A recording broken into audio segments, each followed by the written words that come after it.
여러분 안녕하세요. 귀간조입니다.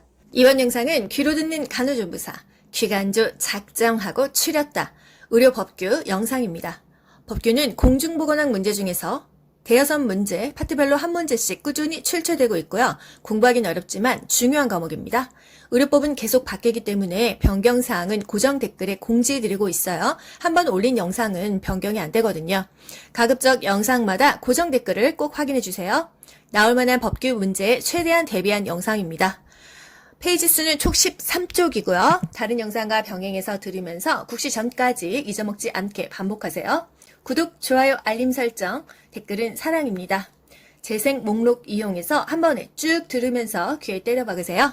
여러분 모두 합격 가자. 좋아요 눌러주세요. 의료법규 총 6개의 파트로 나뉘어져 있고요. 한 파트에 한 문제 정도씩 국가고시가 나오고 있습니다. 의료법, 감염병, 정신건강증진법, 결핵예방법, 구강보건법, 혈액관리법 이렇게 짧게 기억하자고요. 모든 국민이 수준 높은 의료 혜택을 받을 수 있도록 규정하는 게 의료법입니다. 평범한 의료 혜택일 것 같죠? 기본적인 의료 혜택일 것 같지 않나요? 그렇지만 수준 높은 의료 혜택을 목적으로 한다는 거예요. 감염병은 예방이 중요합니다. 코로나 걸리기 전에 예방하는 게 중요하겠죠? 그래서 감염병의 발생과 유행을 방지하고 예방하고 관리하는 게 이 감염병, 이 법의 목적이다. 또 정신건강증진법, 정신건강을 증진하고 정신질환자라면 그래도 인간다운 삶을 영위하도록 도와주자. 결핵예방법, 결핵을 예방해서 결핵이 걸려서 발생하면 개인적 사회적으로 피해를 보잖아요. 그래서 그걸 방지해서 국민 건강하게 만들어보자. 구강보건법, 구강을 건강하게 해서 질환을 예방하고 국민 건강을 증진시키자. 혈액관리법, 혈액을 관리해서 수혈자와 헌혈자를 보호하자. 그래서 결국은 국민 보건의 향상에 이바지하자 이것입니다. 우리가 배우는 교과서에 있는 모든 법규들은 결국은 국민들아 건강해라 라는 내용이에요. 짠! 의료법 나왔습니다. 글씨가 깨알같죠? 화면 보려고 애쓰지 마세요. 눈알 빠져요. 의료법의 목적 중요합니다. 모든 국민이 수준 높은 의료 혜택을 받을 수 있도록 국민 의료에 필요한 사항을 규정한다. 기본적인 의료를 받는 거 아니었어? 평범한 의료 아니었어? 우리 뭐 어디선가 포괄적, 보편적 이런 거 배웠잖아? 아니에요. 그래서 제가 이 문제를 틀렸었는데 의료법은요. 수준 높은 혜택을 받는 것이에요. 수준 높은 혜택을 받을 수 있도록 해주는 게 의료법의 목적이다. 의료기관은 총 몇 종인가? 의료기관은요. 의원급과 병원급으로 나뉩니다. 의원은 그 일반 의원, 치과의원, 한의원, 조산원이 있고요. 병원급은 그냥 병원, 치과병원, 한방병원, 요양병원, 종합병원이 있었는데 최근 10종으로 변경이 됐잖아요. 여기 정신병원이 추가됐어요. 그럼 그 전에 정신병원은 의료기관이 아니었어? 여러분 그렇게 생각 들지 않습니까? 왜 정신병원은 의료기관이 아니었죠? 그냥 이거는 그럼 시설이었나요? 어쨌든 정신병원이 이제서야 추가돼서 의료기관이 10종이라는 거, 의원급과 병원급, 의원급은 4개, 병원급은 6개라는 거 기억하세요. 간호간병 통합서비스, 아까 국시에 나왔었죠? 뭐예요? 보호자가 없는 병원이에요. 간호사, 간호조무사, 요양보호사가 한 팀이 되어서 환자를 돌봐줍니다. 요즘 웬만한 병실 있는 병원들은 거의 다 간호간병 통합서비스인데 이 제공 인력이 누구냐 물어봤어요. 간이 답입니다. 간호사. 간호조무사, 간병보조인. 간병보조인이 요즘엔 거의 다 요양보호사입니다. 또 종합병원이란 종합병원 몇 병상 이상이죠? 100병상 이상이에요. 그러면 종합병원의 최소 병상은 이렇게 문제가 나오면 100개 이렇게 맞추실 수 있어요.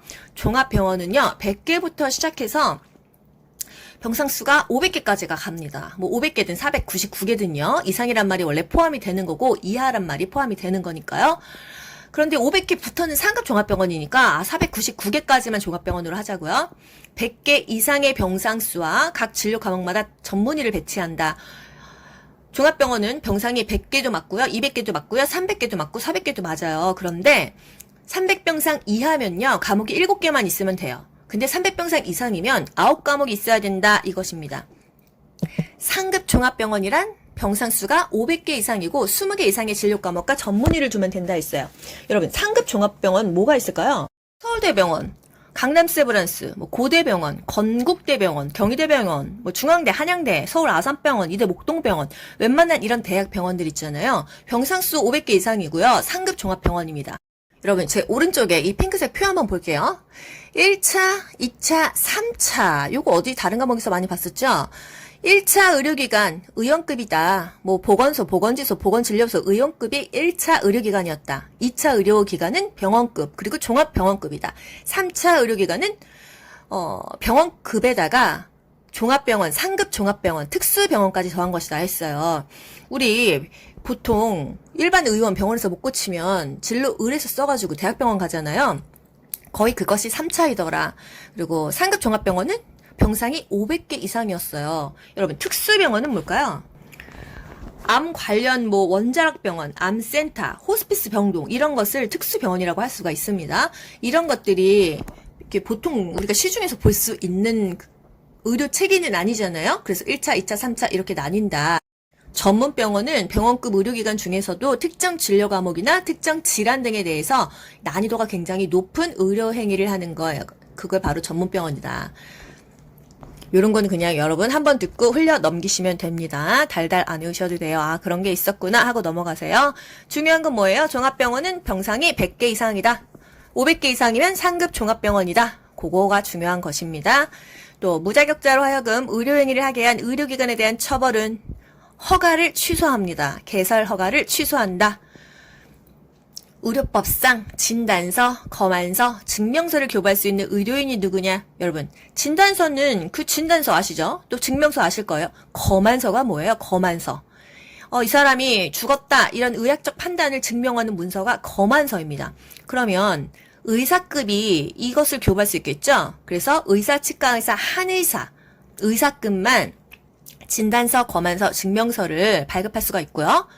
또 출생, 사망, 사산 진단서 요거는 누가 줄 수 있어요? 조산사, 의사, 한의사. 아, 이거 뭐야? 죄송합니다. 짜증냈죠? 왜 이렇게 구분이 되는 거야? 사산이 뭐예요? 이거 일반적인 사람이 죽은 거를 사산이라고 하지 않습니다. 임신했을 때 그 태아가 뱃속에 4개월 이상 지난 다음에 죽었을 때 아기가 죽고서 분만하는 것을 사산이라고 하는 거예요. 이미 아기가 죽은 상태에서 나오는 게 사산입니다. 이거는 누가 어디서 할 수 있어요? 조산사가 할 수 있잖아요. 산부인과에서. 그래서 사조의 한 이렇게 외우자고요. 사조의 한 뭐예요? 사산 진단서는 조산사, 의사, 한의사가 교부할 수가 있다. 사조의 한 기억하고요. 일반적인 진단서는 의사만 가능하다. 의사, 치과의사, 한의사만 가능하다. 아, 검안서. 이 사망에 대해서 진단하는 거야. 그럼 의사급이 해야겠지. 조산서는 사산 진단서에만 낀다는 거. 병원 급식 환자 시기. 일반식이냐, 치료식이냐, 특별식이냐 나오는데요. 일치입니다. 일치. 일반식과 치료식 괜찮아요. 당뇨병, 고혈압 있어서 입원했어요. 치료식이 어떻게 먹어요? 고혈압 환자 저염 저지방 먹어야 되잖아요. 그렇게 치료식이 나가고 뭐 특별히 만성질환 없는 사람은 일반식으로 나갑니다. 특별식은 뭐예요? 보통 때 먹는 음식이 아니라 특별한 음식이에요. 아, 오늘은 좀 특별식으로 잡채 한번 먹어볼까? 그런 것이 특별식입니다. 그래서 특별식은 아니더라. 조산원을 개설하는 자가 반드시 해야 할 거. 조선사는 조산원을 개원을 할 수가 있습니다. 하지만 의사가 아니잖아요. 그래서 지도의사를 정해야 됩니다. 지정의사냐, 지도의사냐, 이거 맨날 틀게 나오는데요. 지도를 해줘야 될 거 아니에요. 그 조선원 그 간호사들을 지도해줘야 된다. 그래서 지도의사입니다. 병원급에는 반드시 당직 의료인이 있어야 한다. 아이고, 우리 슬기로운 의사생활 스리생 봐도 나 오늘 당직이야 이러잖아요. 병원급은 입원실이 있기 때문에 반드시 당직 의료인이 있어야 된다 이거예요.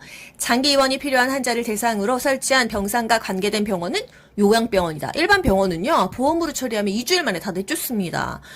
근데 장기적으로 입원 필요할 수 있잖아요. 그러면 요양병원 가야 돼요.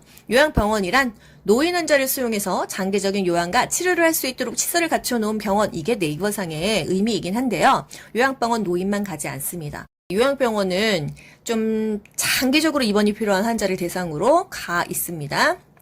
의료기관의 명칭 표시판, 간판이죠. 병원의 간판 어떻게 달려 있어요?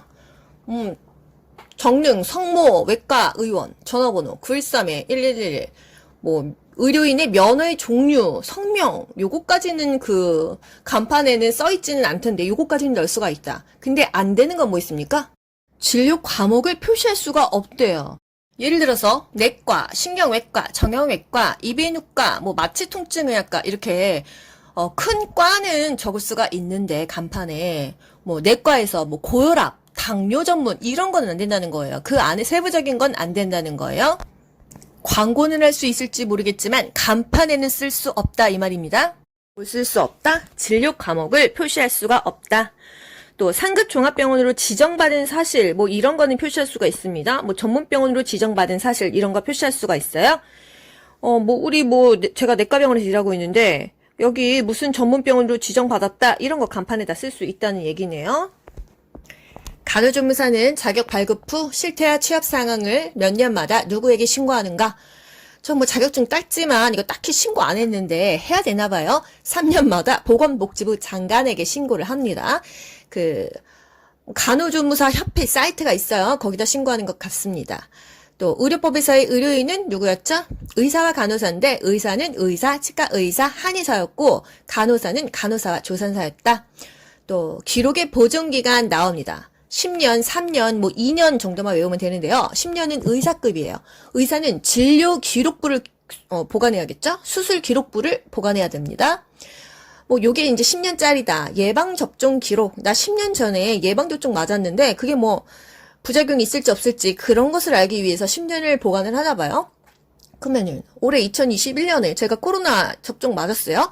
2031년까지는 병원에서 그 기록 가지고 있어야겠네요. 그죠? 또 혈액 관리 기록, 뭐 수혈했어, 체혈했어 그 기록을 가지고 있다 이 소리죠. 의사급에서 하는 것은 10년을 보관해라. 그리고 3년짜리 뭐 있어요? 진단서, 그리고 보수교육 3년 동안.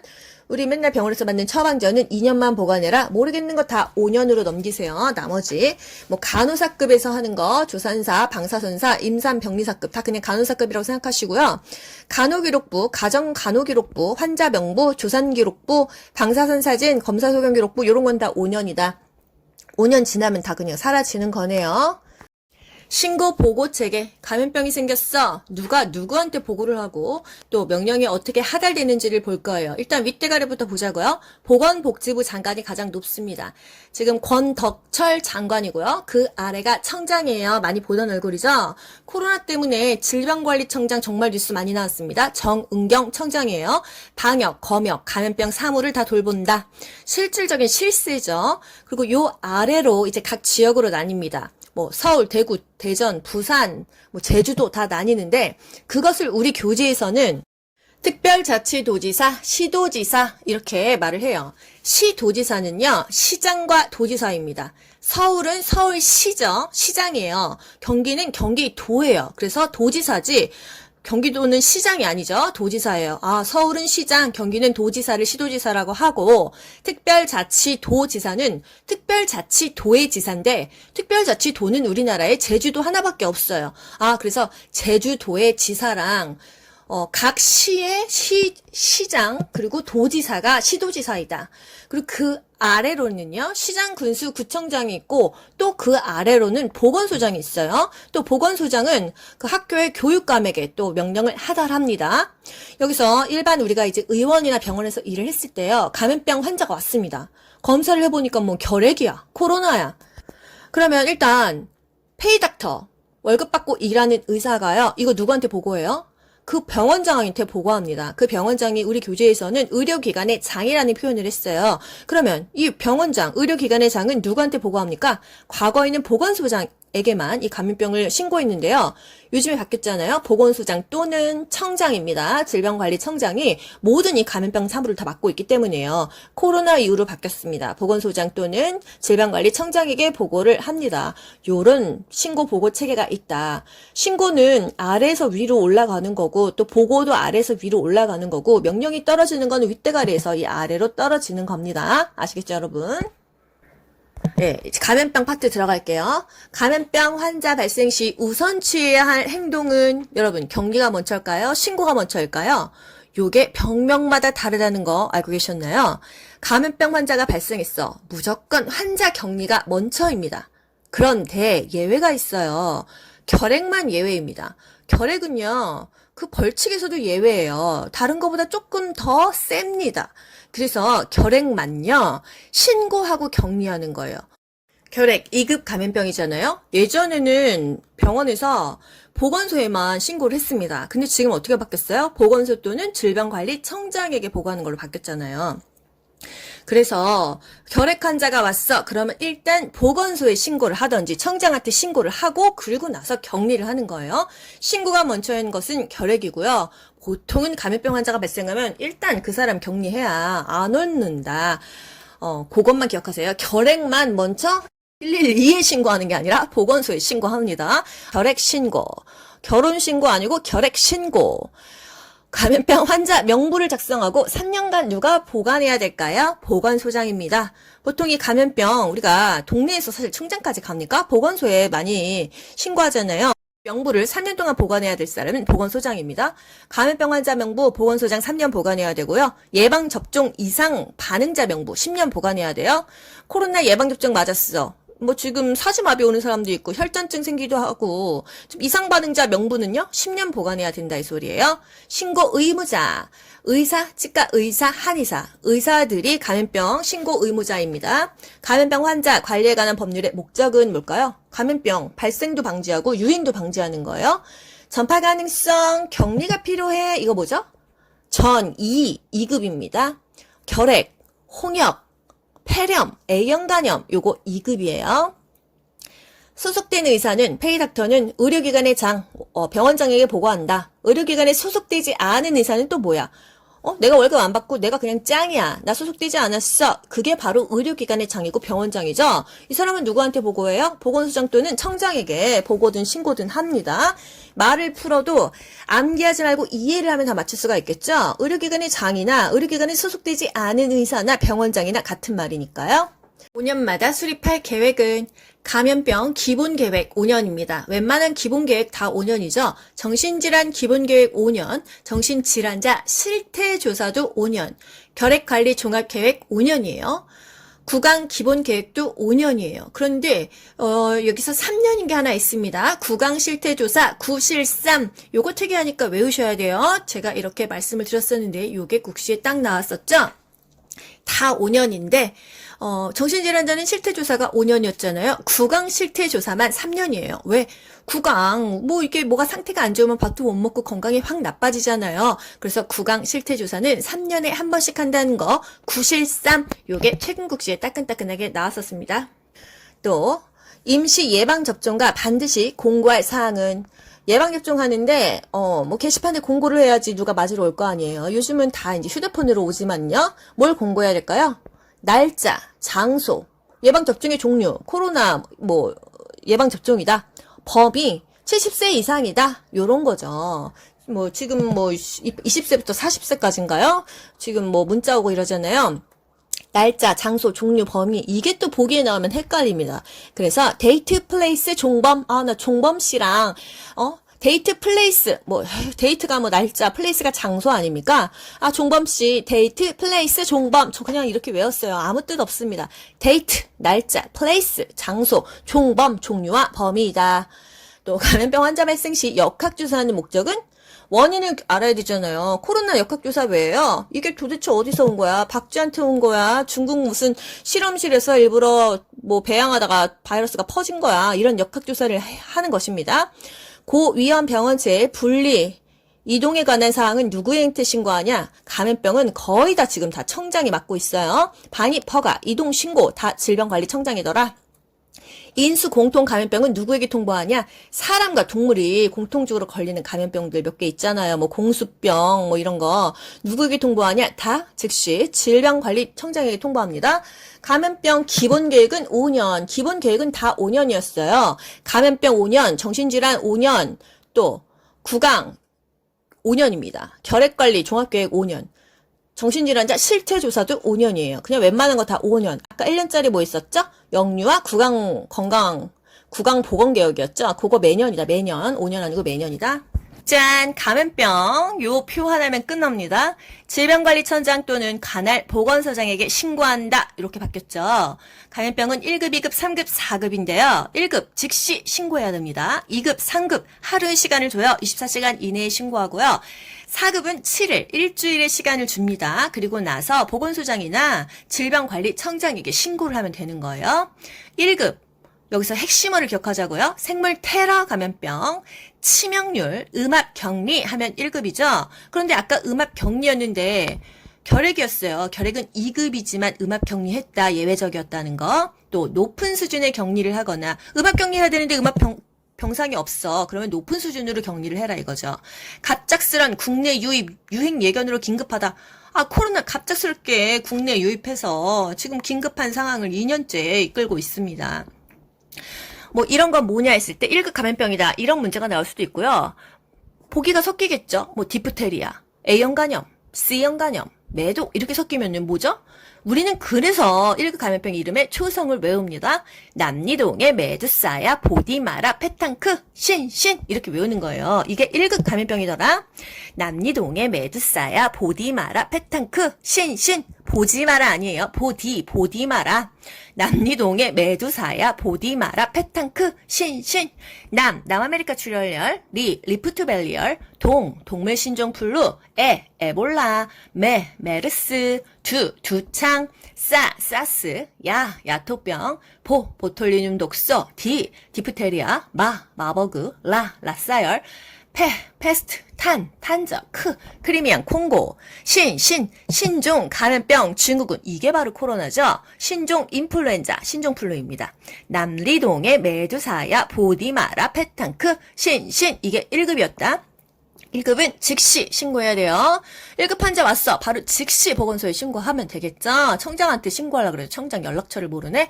2급 감염병 24시간 이내에 신고합니다. 전파 가능성, 격리가 필요해. 그러면 2급이에요. 전이 이렇게 기억하시고요. 전파라는 말이 나오면 그냥 2급 가는 거예요. 핵심어만 기억해도 힘들어요, 지금. 2급 감염병 중요한 거는요. 결핵, 홍역, A형 간염 정도만 기억하세요. 결핵, 홍역, A형 간염. A형 간염 중요하죠. 먹어서 걸리는 거예요. 잘못 먹으면 A형 간염 걸린다. 성홍열, 요것만 따로 2급으로 뺐습니다. 고양이 혓바닥, 딸기혀, 막 이게 인후통이 엄청 심하고 애기 혓바닥 지금 새빨갛죠? 성홍열만 2급이고요. 다른 열자 들어가는 건 다 3급이에요. 3급 볼게요. 계속 감시, 갑작스런 국내 유입, 유행 예견으로 긴급하다. 이거 아까 1급에서 봤는데, 맞죠? 요거는 똑같습니다. 하지만 계속 감시라는 말이 나오면 3급이에요. 누군가 나를 계속 감시하고 있어. 약간 CCTV로 약간 미행당하고 있는 것 같아. 나를 관찰하고 있는 것 같아. 계속 감시한다. 왜? 이 병의 특성상 이 감염병 환자를 계속 감시해야 됩니다. 예를 들어서 에이즈 환자예요. 혈청성 감염이죠. B형 간염, C형 간염 다 피로 옮습니다. 성관계로 옮아요. 이 여자가 에이즈가 걸렸어. 이 남자가 에이즈가 걸렸어. 근데 계속 그냥 원나잇을 하고 다닙니다. 계속 감시해야겠죠. 에이즈, B형 간염, C형 간염 남한테 그렇게 옮길 수 있다 이거예요. 은밀하게 옮길 수 있잖아요. 그래서 계속 감시를 합니다. 파상풍, 공수병은요 여러 가지 동물에 의해서 옮길 수 있지만 개가 가장 확률이 높다. 공수병이라는 거. 3급은요 지금 뭐가 핵심이냐면 동물들에 의해서 옮깁니다. 개, 쥐, 모기예요. 동물, 곤충에 의해서 옮는 것은 3급 감염병이더라. 쥐새끼가 옮기는 감염병 뭐 있죠? 신발발증. 제가 이 쥐새끼가 그려져 있는 이 신발 이미지까지 넣은 이유가 뭘까요, 여러분? 머리로 안 되면 눈으로 시각화라도 암기해야 되는 거예요. 쥐새끼 신발 뭐였어? 신발발증. 이게 또 기억이 납니다. 신발발증. 무슨 신발이었어? 쥐새끼 신발이었어. 신발발증, 신증후군 출혈열, 이게 유행성 출혈열이에요. 발진티푸스, 발진열, 쯔쯔가무시 이게 다 쥐새끼 때문에 생기는 병이다. 정확하게 따지면 발진티푸스는 이예요. 머릿니, 이요. 발진열은 벼룩이에요. 쥐벼룩. 쯔쯔가무시그는 그냥 찐득이 또는 쥐에 있는 털 찐득이 둘 다 가능합니다. 그래서 발진티푸스는 그냥 이긴 인데 머릿니도 되고 쥐새끼에 붙어있는 이가 될 수도 있고 또 쯔쯔가무시는 그냥 찐득이 또는 털 찐득이 또는 쥐새끼에 있는 찐득이 그래서 편의상 암기하기 위해서 쥐새끼로 묶은 거예요. 디테일하게 나누면 이 쥐벼룩 찐득이다 이렇게 아셔도 되겠고요. 또 모기. 일본 내염, 말라리아, 황열, 지카 바이러스, 댕기열. 나 이거 도저히 못 외우겠어. 그래서 또 제가 이미지를 집어 넣었어요. 모기 하면은 모기 목소리 김종국 기억나시죠? 그 옆에 제가 황치열 사진을 뽑아왔습니다. 그냥 요 정도만 이미지로 기억을 해보세요. 모기 때문에 생기는 병 뭐야? 일본 뇌염, 말라리아는 다 아시잖아요. 그런데 황지열을 기억하세요. 황지열. 황치열은 아니지만 황지열, 황열, 지카 바이러스, 열, 댕기 열입니다. 뭐 황지열이든 황치열이든 치카 바이러스든 지카 바이러스든요. 황지열, 모기 기억하시면 되겠죠? 김종국과 황치열의 그 이미지를 기억하세요. 모기 때문에 생기는 거 일본 내염, 말라리아, 황지열, 황열, 지카 바이러스, 댕기 열은 다 모기 때문에 생긴다. 열자 들어가는 거는 3급이었는데 아까 2급이었던 거 성홍열 그것만 2급이다는 거. 또 4급 감염병 표본 감시해서 유행 여부를 조사한다. 일주일의 시간을 준다. 매도 걸렸어. 산부인과 가서 샘플 뜹니다. 검사해 보니까 이게 이제 여기서 계속 약도 먹이고 샘플 떠가지고 표본적으로 감시를 하고 있다. 또 독감 걸렸어. 독감도 일주일 동안 출근 안 하잖아요. 성병이야. 그리고 기생충, 요충이야, 편충이야, 회충이야, 이런 것들. 병원에서, 뭐, 여러 가지 감염되는 거 있잖아요. 병원 가서 감염되는 것들. 이런 것들이 다 4급이라는 거예요. 어떻게 될지 모르니까 일단 계속 표본적으로 샘플 떠가지고 감시를 한다. 이렇게 기억합시다. 정신건강법. 정신건강 증진 및 정신질환자 복지 서비스 지원에 관한 법률이죠. 너무 길어서 정신건강법이라고 할게요. 이 보의무자 될 수 있는 사람은 누가 될 수 있어요? 파산 선고는 됐지만 복권된 자, 회복된 자 가능하죠? 로또 된 자 아니고 회복이 된 자예요. 물론 뭐 로또가 돼도 돈이 생겼으니까 비슷한 의미이긴 하네요. 고령자 됩니다. 나이가 먹었어도 가능은 해요. 안 되는 사람 누구였어요? 피성년 후견인, 피한정 후견인, 또 파산 선고는 받았어. 근데 복권 안 된 사람. 정신질환자 상대로 소송 중이야. 소송한 사실이 있었어. 그 사람 배우자 안 돼요. 이용해 먹을 수 있잖아요. 그리고 미행한답니다. 미성년자, 행방불명자 안 된다. 정신건강 증진 및 정신질환자 복지 서비스 지원에 관한 법률 기본 이념은 자신과 관련된 정책의 결정 과정에 참여할 권리를 가진다. 이게 무슨 소리입니까? 아무리 정신질환자 하더라도요. 본인이 권한을 가진다, 권리를 가진다, 이런 것이 기본 이념이라고 하네요.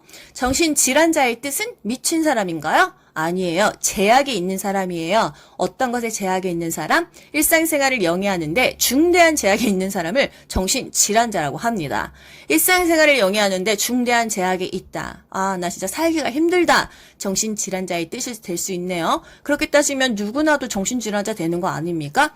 하지만 여기서는 망상, 환각, 사고나 기분의 장애로 인해서 장애 때문에 독립적으로 일상생활을 영위하는데 중대한 제약이라고 했어요. 뭐 약간의 제약은 아니고 아주 중대한 제약이 있을 때는 정신질환자다. 맨날 환상해 보이고 환각해 보이고 누가 날 죽이려고 하는 것 같고 기분도 맨날 안 좋아요. 독립적으로 도저히 이 일상생활이 안 돼. 그랬을 때 정신질환자이다. 기질적 정신병을 포함한 정신병자 또는 인격 장애자, 우리 해리 배웠잖아요. 알코올 중독, 약물 중독자 다 정신질환자라고 할 수 있어요. 그럼 친구 중에 맨날 술 먹는 알코올 중독자는 너 정신질환자야. 우리 장난으로 진짜 그런 말 하잖아요. 틀린 말은 아니더라. 정신건강 증진 시설은 정신건강을 증진하기 위한 시설에는 의료기관, 요양시설, 재활시설이 있다. 정신의료기관, 정신요양시설, 정신재활시설이 있다. 아프면 병원 가니까 의료기관, 또 장기간 입원하려면 요양 또 시설, 재활을 해야 사회복귀를 하니까 재활시설을 간다. 정신건강 전문 요원이 누구냐? 이제 이 사람들을 누가 케어를 하냐? 임간사, 임상심리사, 간호사, 사회복지사가 전문 요원입니다. 여기에 하나가 더 추가가 됐죠? 정신건강 작업치료사가 추가가 됐습니다. 임간사, 임상심리사, 간호사, 사회복지사, 여기에 작업치료사가 추가가 됐다는 거. 정신건강 전문요원은 정신건강 임상심리사, 정신건강 간호사, 정신건강 사회복지사, 정신건강 작업치료사, 임간사 플러스 작업치료사다. 정신건강 전문요원 보수교육, 보통 보수교육이요. 간호조무사도 8시간인데 많아요. 이 정신적으로 문제가 있는 사람은 우리가 공부해야 될 게 더 많거든요. 매년 12시간이다. 하지만 우리가 아니네. 왜? 간호조무사는 전문 요원 아니잖아요. 간호사만 해당되니까요. 정신건강 증진 시설의 장 및 종사자의 인권교육 시간, 인권교육은 매년 4시간을 합니다.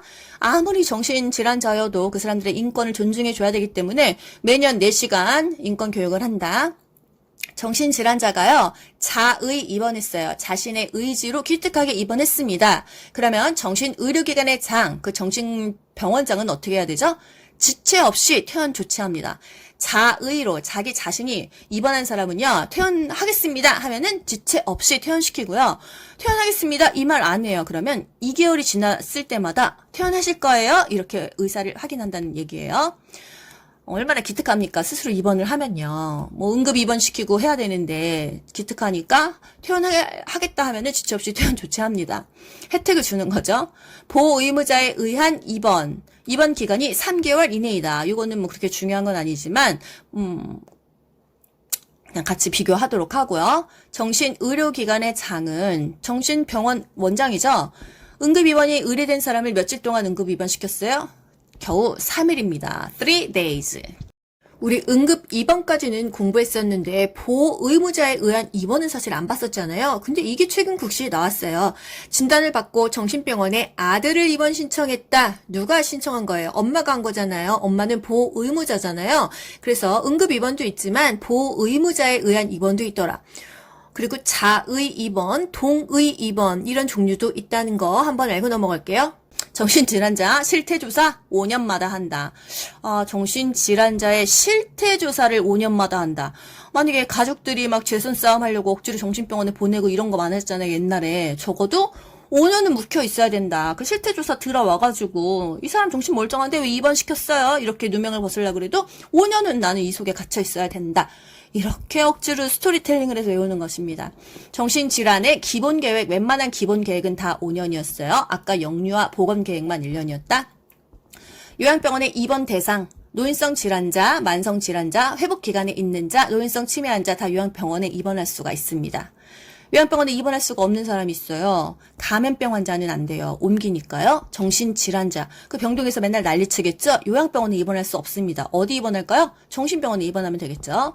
장기 입원이 필요한 환자를 대상으로 하면은 딱 나옵니다. 설치한 병상과 관계된 병원은 요양병원이다. 노인 환자를 수용해서 장기적인 요양과 치료를 할 수 있도록 시설을 갖춰 놓은 병원이 요양병원이다. 뭐 현실은 노인만 가는 거는 아니더라. 요 정도요. 결핵 예방법, 결핵 전염 우려가 있다. 입원하세요 명령하는 사람 누굴까요? 시도지사 또는 시장 군수구청장입니다. 제가 전염성 결핵에 걸렸어요. 입원하기 싫은데 난 유튜브 해야 되는데 만약에 보건소장이 입원하라고 했어요. 그러면 보건소장님 저 바빠요. 유튜브 해야 되거든요. 이럴 수 있다 이거예요. 서울시장 오세훈 시장이 기관주님 입원하셔야겠습니다. 그러면 네 시장님 입원하겠습니다. 이런다는 거예요. 서울시장 또는 경기도에 살면 경기도지사 이재명 씨가 나보고 입원하라 그러면은 말 안 들으면 큰일 날 것 같잖아요. 시도지사 또는 시장, 군수, 구청장, 서울시장 또는 성북구청장이 입원하라고 하면은 나는 말을 듣겠다. 하지만 보건소장은 아니라는 거예요. 결핵 환자 격리명령도 똑같습니다. 시도지사 또는 시장, 군수, 구청장, 시장, 군수, 구청장 또는 시도지사. 이 또는이라는 말은요. 요 사람도 되고 저 사람도 되고 둘 다도 된다 이렇게 생각하시면 되겠습니다. 입원 조치 중인 결핵 환자 또는 가족의 생활보호조치 신청. 만약에 아빠가 전염성 결핵으로 입원 명령 받았어요. 그래서 입원을 했습니다. 생활비가 없어요. 이 가족의 생활보호조치 누가 해결합니까? 입원시킨 사람이 해결합니다. 그래서 시도지사 또는 시장, 군수, 구청장이 답이고요. 보기에 만약에 시장, 군수, 구청장 그러면 이게 답입니다. 보기 중에 시도지사, 요게 답이에요. 근데 시도지사 또는 시장군수구청장, 그럼 요게 답이고요. 시장군수구청장 또는 시도지사, 그럼 요게 답인 거예요. 아시겠어요? 한쪽만 얘기해도 오케이. 2명 다 얘기해도 오케이예요. 전염성 결핵 환자, 접객업이나 접촉 많은 업무에 종사하는 것을 제한하는 거. 옮기는 거 제한하는 거 말고 일하는 거 못하게 하는 사람은 다릅니다. 일하는 거 못하게 하는 사람은요. 시장, 군수, 구청장은 맞아요. 근데 시도지사는 아니고요. 특별자치시장, 특별자치도지사예요. 전염성 결핵 환자가 그 일을 하면 다른 사람들한테 옮길 거 아니에요. 그랬을 때 일하지 마세요. 이렇게 제안할 수 있는 사람이 시장 군수 구청장 또는 특별자치시장 특별자치도지사이다. 특별자치시는요. 세종시입니다. 특별자치도는요, 제주도예요. 그러니까 특별자치시장은 세종시장이 되겠고, 특별자치도지사는 제주도의 지사가 됩니다. 그래서 세종시장, 제주도지사 또는 각 시장 군수 구청장이 결핵 걸린 사람 그 업무 종사 제안해라 라고 명령할 수 있습니다. 결핵 환자를 검진, 치료하는 의료인, 의료기사의 정기적인 결핵 검진 횟수는 연 1회입니다. 결핵은 1년에 한 번 검사한다. 결핵의 날, 혹시 이런 문제가 국시에 나오면 어이가 없겠지만, 이거 너무 쉬운데 쳐다보지 않아서 틀렸다 그러면 또 아깝잖아요. 결핵의 날이 매년 3월 24일입니다. 3월 14일이 무슨 날이에요? 그날이 화이트데이인가요? 그날 사탕 받아 먹고 10일 지나서 결핵 검사하면 되겠더라. 감염병 예방 관리에 관한 법률의 목적은 감염병의 발생도 방지하고 유행도 방지한다. 코로나 발생 방지해야 되고 유행도 방지해야 된다. 결핵의 경우에는 보건소에 신고 후에 격리한다. 아까 무조건 다 감염병은 격리 먼저 있는데 결핵 신고, 결핵은 먼저 신고하고 격리한다 그랬어요. 전염성 결핵 환자가 업무 종사 정지 또는 금지 의무를 위반했다면 벌칙은 업무 종사 정지 시키는 사람 누구였어요? 시장 군수구청장 또는 제주도 어쩌고였잖아요. 그런데 벌칙은 일일이야. 내가 만약에 제가 월급이 만약에 3천만 원이라고 치자고요. 그런데 결핵 업무 종사 그거 벌금이 1,000만 원이야. 그래서 나는 3천만 원 받고 1,000만 원 내더라도 일을 해야겠어. 이럴 수 있다는 거예요. 업무 종사 정지를 위반했어. 그러면 1,000만 원이다. 일이다. 질병관리청장 결핵 관리 업무 어떤 거 하냐? 5년마다 종합계획 세운다. 또 결핵 통계 사업 실시한다. 예방접종 후 이상 반응에 대한 역학조사를 실시한다. 지금 코로나 예방접종 한창 하고 있습니다. 이상 반응 지금 다 관련 없다 이렇게 하고 있잖아요. 사실 그거에 대한 역학조사 누가 해야 된다고요? 청장이 해야 돼요. 정은경 청장이. 근데 업무가 엄청나게 많겠죠. 결핵 환자, 잠복 결핵 감염자, 결핵 의사 환자 요 세 가지는 확실히 알아야 돼요. 특징이 있어. 객담 검사 양성이야. 결핵 환자입니다. 환자는 무조건 눈에 보여야 돼요. 임상적인 특징이 나타나고 결핵 검사 양성으로 확인됐다 그러면 환자인데요. 문제는 잠복 결핵 감염자와 결핵 의사 환자예요. 깊이 알 거는 없고요. 잠복 결핵 감염자는요. 플러스 마이너스라는 말이 나와야 돼요. 투베르클린 반응 검사는 양성이다. 결핵 감염 검사는 양성이다. 결핵균 검사는 음성이다. 객단 검사는 음성이다 이 말이에요. 투베르클린 반응 검사가요. 결핵 감염 검사입니다. 결핵에 감염됐는지 안 됐는지 검사하는 게 투베르클린 반응 검사고요. 결핵균 검사가 객단 검사예요. 가래에서 결핵균을 검사하는 거니까요. 결핵 감염 검사는 양성인데 객단 검사는 음성 나왔어. 잠복해 있다. 잠복 결핵 감염자다. 요거 뜻을 많이 물어봅니다. 감염 검사는 양성이고 객담 검사는 음성이다. 양성 나오고 음성 나오면 잠복 결핵 감염자, 잠복.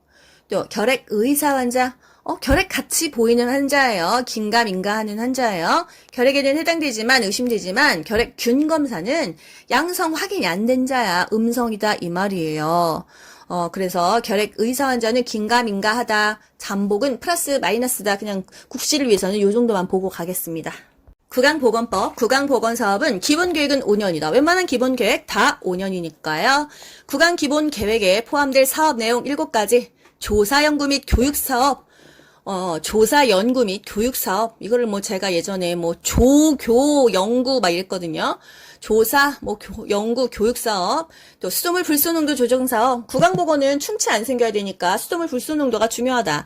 어디서 합니까? 학교에서 합니다. 애기들은 학교, 어른들은 회사에서 하죠. 회사가 사업장.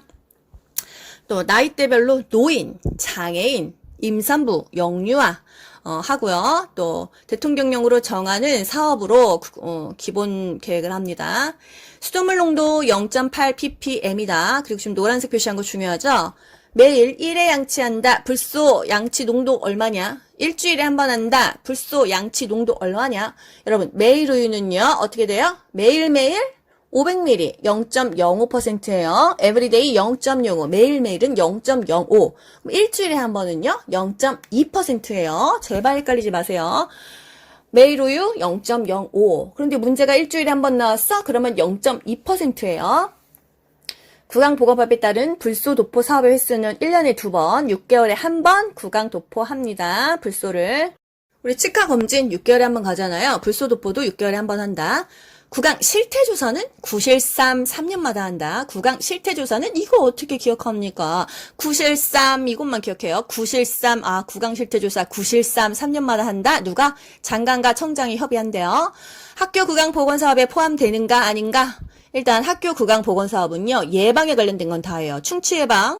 치아 우식증, 그게 그 말이죠. 요런 건 다 됩니다. 뭐, 양치하는 방법도 예방해주고요. 불소도 뭐, 이렇게 각을 시키고요. 하지만 치료하지 않습니다. 진단하지 않아요. 치료하려면 돈 들잖아요. 치과비가 얼마나 많은데, 국세를 다 쓰겠습니까?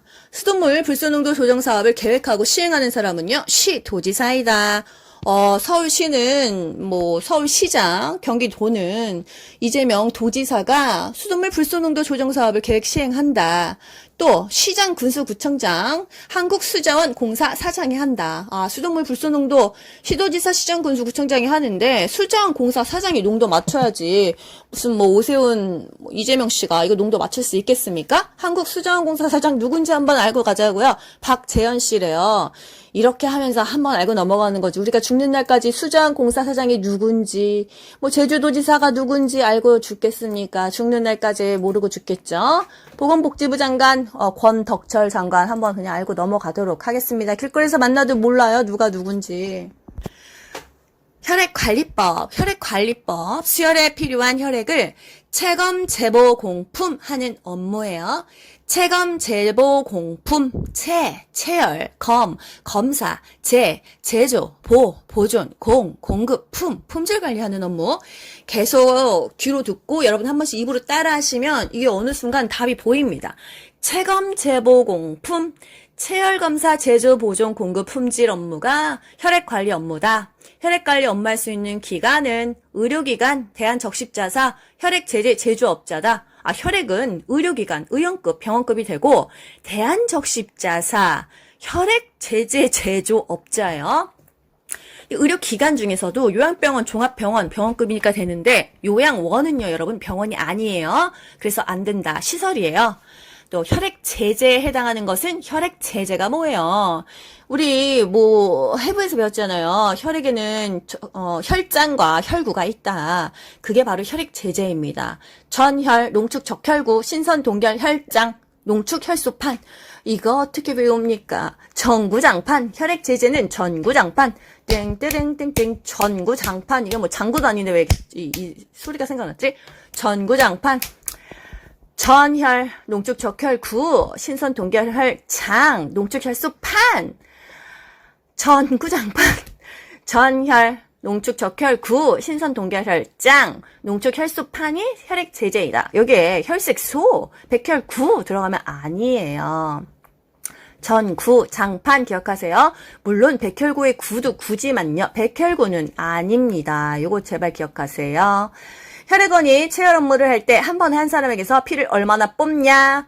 110%까지 뽑을 수가 있어요. 전혈 400 뽑을 수 있습니다. 10% 추가하면 440까지 가능해요. 성분 체열 500까지 됩니다. 성분 체열은 또 뭐야? 성분별로 뛰는 거예요. 전구장판 배웠잖아요. 그러면 구장판이 성분 체열이에요. 농축 적혈구, 신선 동결혈장, 농축 혈소판 얘네는 500까지 뺀다. 전혈만 400 뺀다. 전사네요. 전사. 다종 성분 체열, 다종으로 뽑을 때는 2종 이상으로 뽑을 때는 600ml까지 뽑는다. 희귀혈액은 그러하지 아니하다 뭔 소리예요? 다 110까지만 뽑는다. 전혈이 만약에 400이면 440, 성분 체열이 500이면 550, 다종은 600이면 660까지라는 말이죠. 맞나요? 그런데 희귀혈액은요, 있을 때 뽑아야 돼요. 희귀하니까. 희귀혈액은 더 뽑는다. 이 말이겠죠. 혈액관리 업무에 대한 정기평가. 혈평2, 이것도 혈평2, 이거 아니면 저 못 외웁니다. 혈액관리만 평가가 2년이다. 혈평2, 이게 국시에 나오진 않았지만 좀 특이해서 외워본 거예요. 헌혈자는요, 존중받아야 돼요. 왜? 숭고한 박애정신의 실천자니까요. 누가 자기 피를 뽑아서 사람들을 도와주겠습니까? 매매도 안 되는데 이 헌혈하는 사람 없으면은 정말 이거 큰일 나는 일이죠. 헌혈자에게 체혈 부작용이 나타나는 경우 혈액원은 지체 없이 적절한 조치를 하여야 한다. 헌혈자에게 피를 뽑았어. 근데 체혈 부작용, 피 뽑고 부작용이 나타났어. 어떻게 해요? 이런 이 박애정신의 실천자를 지체 없이 조치를 해서 살려야겠죠. 네, 그렇습니다. 특정 수혈 부작용 신고 기간. 피를 받고요. 제가 수혈 받고 부작용이 나타났습니다. 수혈한 혈액 지주로 인해서 발생한 부작용이에요. 제가 이제 무슨 제왕절개 수술을 하는 산모가 피가 이제 모자라서 수혈을 받았는데 갑자기 그냥 부작용이 나온 거죠. 어떻게 해요? 15일 이내에 신고한대요. 굉장히 늦지 않습니까? 병원에게 2주의 시간을 주는 거예요. 사망했어요. 당일날 그냥 지체 없이 신고해야 되겠죠? 즉시 신고가 아니고요. 하루 24시간도 아니고요. 지체 없이 신고하라는 거는 그냥 진짜 지체 없이 신발도 신지 말고 달려가서 지체 없이 신고해야 된다는 얘기겠죠. 지체하지 말아라.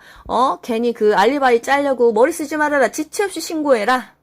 특정 수혈 부작용이 발생한 경우는 누구한테 신고할까요? 시도지사에게 신고를 합니다. 제가 서울시에서 수혈 받다가 만약에 부작용 맞은 그 환자를 봤어요. 신고해야 됩니다. 누구에게? 일단 의사 선생님한테 얘기하겠죠. 그 의사가 폐의닥터면 병원장한테 얘기할 거고 병원장이면 시도지사에게 신고한다. 서울시장에게 신고한다. 옛날에는 보건복지부 장관에게 신고를 했대요. 그런데 지금 코로나 때문에 장관청장 너무 바쁘잖아요. 각 시에서 좀 니네들 일은 니네가 알아서 해라. 그래서 시도지사가 수혈 부작용을 이제 알아서 처리를 하겠죠. 원론적으로는 이 부작용이 발생했을 때는 시도지사에게 신고를 한다. 이게 이제 보고를 한다. 이렇게 보시면 될 것 같아요. 하지만 일반 병원에서 수혈하다 부작용 나면요. 보건소장한테 먼저 신고를 하고 보건소장이 시도지사한테 가는 거고 시도지사가 결국은 장관까지 올라가는 거예요. 아까 우리 체계에서 제일 윗대 가리는 장관이었잖아요. 그렇지만 이제 부작용이 발생했을 때는 보통적으로는 그 시 또는 도지사에게 신고한다. 이렇게 두 가지가 나옵니다. 물론 우리 기관장이 보건소장에게 신고하고 보건소장이 시도지사에게 신고하겠지만요. 그래서 보기 5개 중에서 여러분 보세요. 누구한테 신고하냐 했을 때 보건소장이 있다면은 보건소장이 답이 되는 거고요. 보건소장이 없어. 그러면 시도지사가 답이 되는 거예요. 항상 국가고시는 절대적인 게 아니라 보기 5개 중에서 가장 근접한 것이 정답이 되는 것입니다. 헌혈자로부터 체혈할 때 실시하는 검사가 아닌 것은 이렇게 할 게 많아. 그렇지 않습니까? 피 뽑을 때 검사를 여러 가지 해야 됩니다. 제가 헌혈을 못 해봤어요. 45kg 이하는 헌혈을 못 한다 그래서 저희 엄마가 너 어디 가서 헌혈하면 큰일 난다 이래갖고 제가 태어나서 헌혈을 한 번도 못 해봤는데 어떤 검사를 하는지 경험을 못 해본 것이 굉장히 아쉽습니다. 이럴 때 이런 검사를 다 하고 헌혈을 하나요? 정말 너무 신기한데요. A, B, C, TB, ALT 검사를 합니다. 요게 뭐예요? A, 에이즈 있는지, B, B형 간염, C, C형 간염. 이거 다 혈증성 감염 아닙니까? 이거 피 맞으면 나 그냥 그 병 걸리는 거잖아요. 내가 수혈 받은 죄로 에이즈 걸리고 B형 간염, C형 간염 걸리면 내 삶은 어떻게 해야 되는 것입니까? 내 인생 끝나는 거잖아요. 그리고 인체 T 림프 영양성 바이러스 검사, 백혈병 검사합니다. VDRL 매독 검사죠. ALT 간 기능 검사예요. 내가 에이즈 있어. B형 간염, C형 간염에 매독에 막 간 기능 안 좋고 백혈병 있어. 그럼 그 사람 그 피 맞으면 백혈병 걸리니까요. 이런 것을 다 검사합니다. 혈당 검사 안 해요. 당뇨병이어도 피를 뽑을 수 있다. 헌혈할 수 있다. 부적격 혈액의 범위에 속하지 않는 것은 C형 간염 확인 검사 결과 양성이었어. 부적격하죠. 근데 음성이야. 부적격 안 한 거예요. 양성이 나타나야 그 병이니까요. 혈액원이 헌혈자에게 체혈 전에 실시하는 건강 진단은 저 헌혈하려고 이제 헌혈하는 곳에 갔습니다. 헌혈차를 탔어요. 이 사람들이 저한테 건강 진단을 합니다. 어떤 거 검사해요? 일단 바이탈 중에서요. 호흡 빼고 체온, 혈압, 맥박, 체중을 잽니다. 45kg 넘으면은 가능해요. 남자는 50kg 넘어야지 되는 거예요. 또 빈혈 검사하고 혈소판 개수 검사하고 과거의 헌혈 경력 알아보고요. 체열 금지 대상자 여부를 줘야 합니다. 아, 헌혈하려고 그래도 검사하는 거 엄청 많네요. 그래서 과거에 내가 에이즈 걸렸나 안 걸렸나 의심스러운 사람들이 그렇게 헌혈을 했잖아요. 여기서 검사해 주니까. 그래서 시중에 도는 피 중에 잘못돼서 에이즈피가 막 있었잖아요. 그런 시절이 있었습니다. 그래서 이런 것들을 다 검사하더라. 내가 헌혈을 하려고 해도 이런 검사를 다 하지 무조건 받아주는 건 아니더라. 이렇게 암기를 하자고요. 부작격 혈액의 범위나 혈액 제재를 봅시다. 일단 체열하는 과정에서 응고됐어. 오염됐어. 그러면 이 피 못 씁니다. 또 검사 결과 부적격해. 감염병이 있어. 약물 먹는 사람이야. 안 된다는 거예요. 아, 심한 혼딱 보여. 피가 너무 더러워. 변색됐어. 용혈됐어. 깨졌어. 아, 이 피는 못 쓰는 피야. 또 혈액 용기 밀봉이 파손됐어. 뭔가 이거 안 되겠죠. 보존기간 경과했어. 유통기한 지났어. 피가 상했어. 안 돼요. 안전상의 이유로 뭔가 부적격하다. 뭔가 찜찜하다. 제대로 확인이 안 됐다. 그러면은 부적격하다. 이것을 다른 사람의 생명을 왔다 갔다 하는 것을 쓸 수가 없다 해서 부적격합니다. 벌칙 총정리. 여러분 정말 힘들게 만든 페이지예요. 일단 5.5 혈액 매매 행위 굉장히 세지 않습니까? 5년 이하의 징역 또는 5천만 원 이하의 벌금이에요. 이거는 감옥 5년 가든지 5천만 원 내든지 둘 중 하나만 하면 된다 이 말입니다. 3.3에서 중요한 거는요. 국시에 자꾸 나오는 거는 환자의 비밀 누설했을 때 3.3입니다. 결핵관리 업무 중 환자 비밀 누설 3.3이에요. 또 정신질환자 환자 비밀 누설 3.3이에요. 근데 여러분 여기서 다른 게 하나가 있어요. 이게 아직 국가고시에 나온 적은 없는데요. 환자 비밀 누설 다 3.3인데 체열 금지 대상자 이 명부 작성하다가 이 환자가 뭐 에이즈 환자였어 이거 알게 돼갖고 쏙닥쏙닥 비밀 누설했는데 이거는요 2예요. 비밀 누설하면 원래 3.3이잖아요. 근데 만약에 유명한 연예인이 왔어. 근데 피 뽑았어. 근데 체열 금지 대상자야. 왜? 에이즈였던 거야. 그래서 야 웬일이야. 연예인 얘 있잖아. 에이즈 핀 거야. 그 친구한테 얘기했어요. 너 근데 말하지 마 했는데 그 친구가 그냥 까발렸습니다. 비밀 누설한 자. 이 혈액관리법에서 비밀 누설한 자는 2라는 거예요. 그렇습니다. 요것만 2이고 원래 환자 비밀 누설이 3.3이라는 거 비교하자고요. 역학조사, 거부, 방해, 회피. 우리 요즘에 음식 적응하면 QR코드를 찍어요. 왜? 거기서 확진자 하나 나오면 역학조사 하잖아요. 근데 그거 거부하고 방해하고 회피하고 그거 뭐 가짜를 쓰고 장부 안 적고 이런 것들 잘못하면 2라는 거겠죠. 아우 나 딸인지 아들인지 좀 알려주세요 선생님 해가지고 선배과 선생님이 알려줬어요. 그거 신고하면 태아 성감별 행위 금지 2라는 거. 그 8개월인가요? 8개월 이상부터 알려주나요? 의료기관의 정당한 사유 없이 결핵 환자 입원을 거절할 수가 없다. 여러분 이런 것까지 하면 헷갈리시니까요. 요거 제가 다 패스할게요. 노란색으로 표시된 것만 일단 보세요. 혈액 매매 행위 5.5 체열 금지 대상자 2.2 그냥 환자 비밀 누설 3.3 또 치료 거부자, 격리 거부자. 지금 일일이 가장 중요한 게요. 코로나 때문이에요. 코로나야. 격리해야 돼. 자가 격리해야 되는데 그거 거부하고 동네 편의점 돌아다니고 음식점 가서 밥 먹고 이러면 어떡합니까? 벌금 1,000만 원 내거나 1년 감옥 가야 돼요. 격리 거부, 치료 거부 1이더라는 거. 전염성 결핵 환자가 업무 종사 정지나 금지 위반했을 때 아까 얼마라 그랬어요? 나 3천만 원 버는데 그냥 1,000만 원 벌금 내고 나 일할래 이거잖아요. 이거는 1,000이에요. 제가 짚어드릴게요. 거부는 거의 다 1,000만 원입니다. 거부는 거의 다 1이에요. 제가 이렇게 뭐 노우 해가지고 이 손바닥 사진까지 이렇게 애써서 집어넣은 이유가 뭘까요? 시각화를 하면서 어떻게 해서든지 암기할 수 있도록 하려고 한 거예요. 치료 거부, 격리 거부, 또 전염성 결핵 환자 업무 종사 위반이지만 어쨌든 거부한 거예요. 또 진료나 조산 요청을 정당한 사유 없이 거부한 의사는 1,000만 원이다. 조산 요청이 뭐예요? 선생님 저 여기서 애 낳겠어요 이건데 아휴 딴 데 가서 애 낳으세요. 저 애 받기 싫어요. 이렇게 했을 때는 1,000만 원인 거죠. 또 비전염성 결핵 환자가 전염성이 이제 아니잖아요. 이력서 넣었는데 전염성은 아니지만 결핵이야 찝찝하네. 너 취업 안 시켜줘. 거부했어. 그러면 1,000만 원이다. 결핵 다 고치고 복직 좀 하겠다는데 복직 거역 안 했어. 1,000만 원 매긴다. 그리고 헌혈자에게 헌혈 증서를 발급해야 되잖아요. 나 그 헌혈 증서 받아가지고 백혈병 걸린 환우 도와주려고 하는데 발급 안 했어. 그것도 1,000만 원이다. 거부는 거의 다 1이다. 1,000만 원이다. 이렇게 기억을 하시는데 역학조사 거부는 또 2야. 그렇잖아요. 그리고 2번 거절한 건 또 2야. 이렇게 따지면 다 헷갈려요. 그래서 가질 건 갖고 버릴 건 버린다. 아, 코로나 격리 거부, 치료 거부 그냥 모르시면 1년 이하의 징역 또는 1,000만 원 이하의 벌금을 찍으시면 맞을 것 같습니다. 요번은요. 또 500짜리 한번 보자고요. 결핵 환자 진단했어. 사망했어. 보건소에 신고 안 했어. 청장한테 신고 안 했어. 그러면 그 병원에서는 500만 원 벌금 내는 거예요.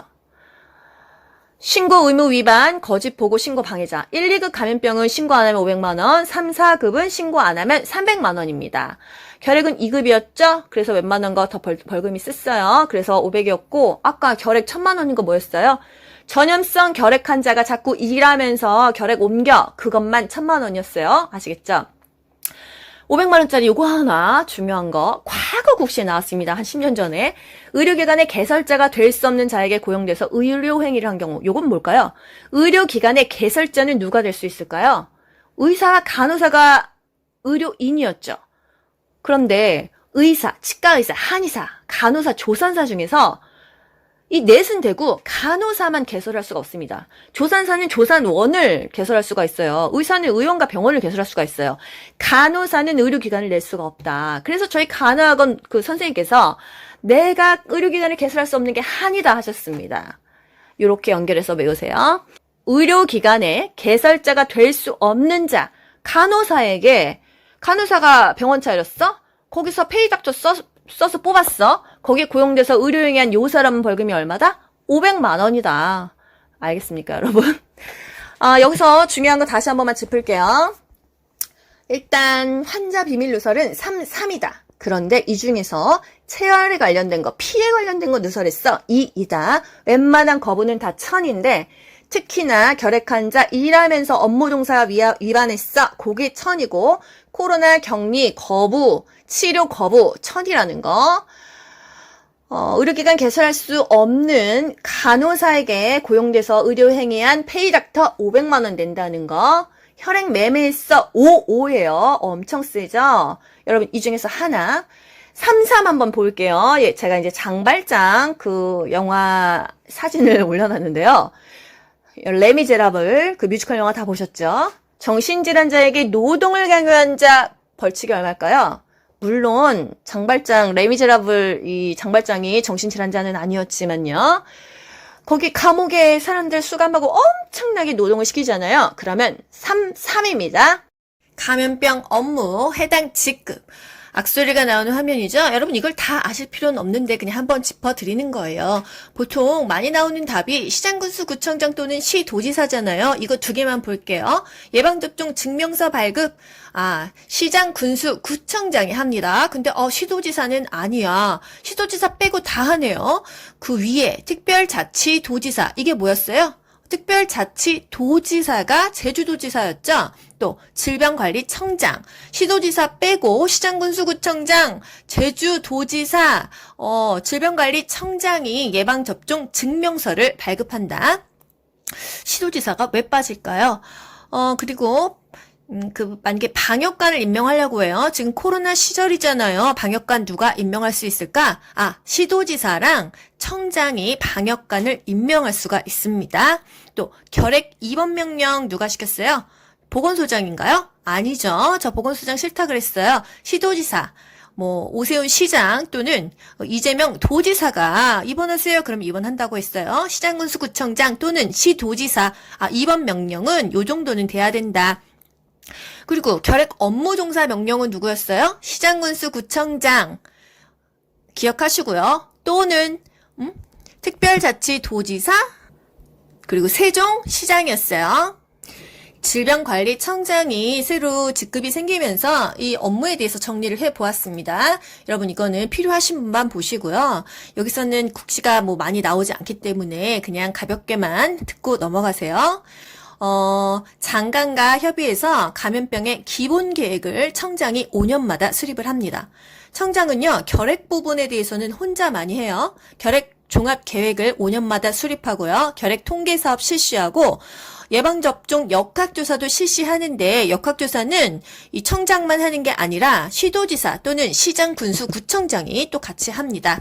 휴거 명령도 청장이 교육부 장관하고 교육감하고 같이 감염병이 생겼을 때 협의하고요. 인수공통 감염병은 청장에게 누군가가 통보를 하죠. 고위험 병원체 이동이나 신고는요, 질병관리청장에게 갑니다. 반입을 허가받고 이동은 신고해야 된다. 감염병 발생 신고는요, 보건소장 또는 질병관리청장에게 한다. 또 예방접종 증명서 발급은 누가 해요? 청장도 하고요, 특별자치도지사 또는 시장 군수구청장이 예방접종 증명서를 발급한다. 특별자치도지사, 제주도지사였죠? 그 다음에 시장 군수구청장이 예방접종 증명서를 발급한다. 코로나 예방접종 맞았어? 그러면 여기 서울시야. 서울시 또는 성북구청장이 할 수도 있고, 제주도는 제주도지사가 할 수도 있고, 청장이 할 수도 있다. 이거네요. 감염병 위기관리 대책 수립 시행은 장관하고 청장이 같이 한다. 뭔가 대책, 계획 이렇게 큰 거는요. 장관하고 청장이 한다는 거. 여기서 중요한 거, 국시 최근에 나왔던 거, 구강 건강 실태조사.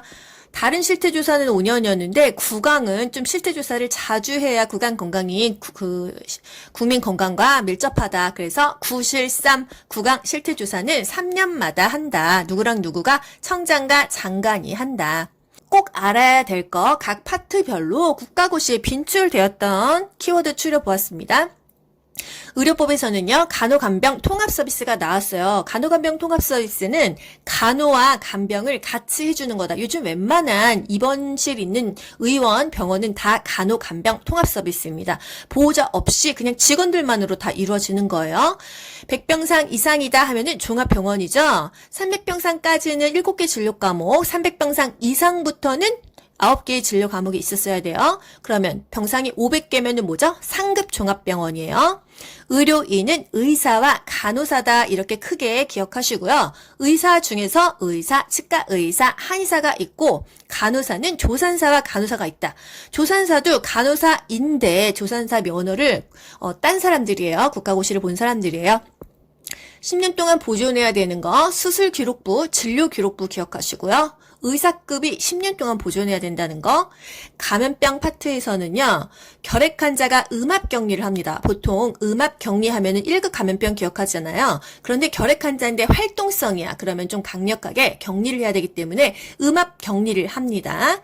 또 치명률, 집단 발생, 높은 수준의 격리가 필요하다. 그러면 뭐죠? 1급 감염병, 코로나죠. 모기가 전파 매개체인 감염성 질환은 아까 뭐였어요? 황지열 기억하시죠? 일본내염, 말라리아, 황열, 댕기열, 지카 바이러스, 심장 사상충 이런 것들이 다 모기랑 관련이 있다는 거. 계속 감시하면은 3급 나와야 돼요. 24시간 이내에 신고해야 되는 거 2급, 3급이죠. 쯔쯔가무시. 뭐였어요? 쯔쯔가무시가. 찐득이였죠? 찐득이. 털찐득이, 쥐새끼 이렇게 해서 3급으로 암기를 했었습니다. 또 예방접종 했는데 이상 반응이 나왔어. 원인을 규명해야 된다면 이게 바로 역학조사라는 거. 역학조사 아까 누가 했어요? 청장도 하고 시도지사, 시장, 군수, 구청장이 같이 했다. 역학조사는 시장, 군수, 구청장, 시도지사, 질병관리청장이 다 했다. 정신건강증진법. 보호의무자가 될 수 없는 사람 누구였어요? 피성년 후견인, 피한정 후견인, 또 파산 선고받고 복권 안 된 사람, 또 정신질환자 상대로 소송이 계속 중인 사람 또는 소송했던 사람, 그 사람 배우자 안 됐었죠? 미성년자, 행방불명자 안 됐었고, 보호의무자 될 수 있는 사람은요? 파산 선고 후 복권 된 자, 그리고 고령자는 됐었죠. 그래서 파산 선고 후 복권 된 자, 요거는 된다는 거. 그 상황이 너무 급박해. 그래서 입원을 시킬 시간적 여유가 없을 때 의사 부르고 경찰관 불러가지고 동의받아서 3일 동안 입원시킬 수 있는 거 응급 입원이었다. 이거 다 이제 국가고시에서 자주자주 나오는 문제입니다. 여러분 꼭 요 페이지는 기억하셔야 돼요. 응급 입원하고 또 비슷한 거 뭐였어요? 보호의무자에 의한 입원이 있어요. 엄마가 아들 입원시켰어. 아빠가 아들 입원시켰어. 이게 바로 보호의무자에 의한 입원이다.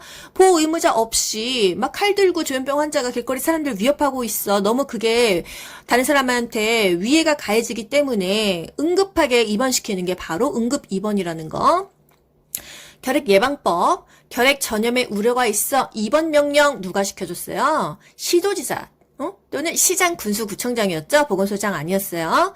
전염성 결핵 환자, 일하지 마세요. 업무 종사를 제한할 수 있는 사람 누구였죠? 시장 군수구청장, 또는 특별자치시장, 특별자치도지사이다. 특별자치시장은 누구였죠? 세종시장, 특별자치도지사는 제주도지사였어요. 그래서 업무를 스탑할 수 있는 사람은 일단 시장, 군수구청장 확보돼 있고 나머지는 세종시장, 제주도지사였다. 결핵 환자 누구한테 신고해요? 그 의사가 관할 보건소장에게 신고를 합니다. 구강보건법, 영유아 구강보건계획. 웬만한 계획은요, 다 5년인데, 구강 쪽은 좀 텀이 짧아요. 그런데 매년이다. 1년에 한 번이야. 왜? 영유아니까.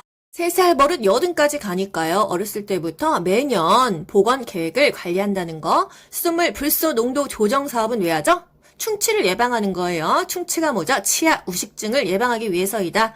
또 구강 건강 실태 조사는 9실3 3년마다 한다는 거. 불소 농도도 중요했죠. 매일매일 0.05. 매일 우유 500ml 기억하시죠? 그리고 일주일에 한 번은 0.2. 이거 정말 번갈아 가면서 나오니까 여러분 제발 헷갈리지 마세요. 매일 우유 500ml 0.05%로 불순 농도를 해야 충치가 예방이 된다는 거. 혈액관리법. 부적격 혈액이야. 누구한테 보고하냐? 장관한테 보고를 하죠. 아까 기억나세요? 수혈 부작용 누구한테 보고했어요? 이론적으로는 시도지사한테 하는데 일단 보건소장한테 한다. 보건소장이 시도지사한테 하는 거니까요. 혈액관리법상 허용이 되는 거, 자기 헌혈 증서 타인한테 기부하는 거는 되지만 돈 주고 사고, 돈 받고 팔고 매매 행위는 금지된다. 양도는 가능하다는 거. 체열 전에 실시할 건강진단, 바이탈 재겠죠. 맥박 재고, 체온 재고, 체중도 잽니다. 5년 이하의 징역 또는 5천만 원 이하의 벌금 55 기억하실 거? 혈액 매매 행위예요. 장기 매매도 아니고 혈액 매매했는데 5년이나 감옥 가거나 5천만 원 이렇게 센 벌금을 내야 됐다는 거예요. 여러분 긴 시간 고생 많이 하셨고요. 무한 반복만이 고득점 합격 비법인 거 아시죠? 여러분 모두 합격 가자. 안녕.